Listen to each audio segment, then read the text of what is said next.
హైదరాబాద్లోని south west zone పోలీసులు అధిక మొత్తంలో గంజాయి పట్టుకున్నారు. ఈజీగా మనీ సంపాదించాలనే ఉద్దేశంతోనే ఒడిశాకు చెందినటువంటి రాజు, మొహమ్మద్ ఇషక్, ఇస్సాముద్దీన్తో కలిసి ఒడిశా నుంచి గంజాయి తెప్పించారు.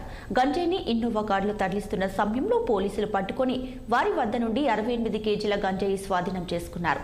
వాటితో పాటు ద్విచక్ర వాహనం, ఇన్నోవా వాహనాన్ని జప్తు చేయగా కారులో ఉన్న వ్యక్తులు పట్టుబడ్డారు.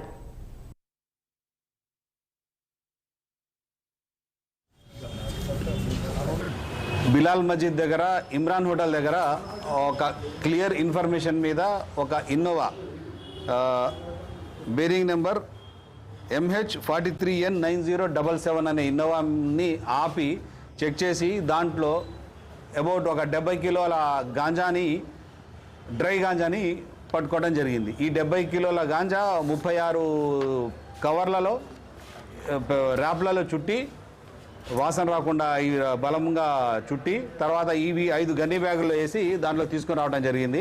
అయితే ఈ ఆటో ఇది ఇన్నోవాకి ముందు ఒక యాక్టివా TS13EN8115 అనే యాక్టివాలో ఇసాముద్దీన్ అనే వ్యక్తి పైలటింగ్ చేసుకొస్తూ వచ్చినాడు. ఇసాక్ అనే వ్యక్తి బండి నడుపుతూ అతని బండిలో మనకి గాంజా దొరకడం జరిగింది అనమాట. బిలాల్ మస్జిద్ దగ్గర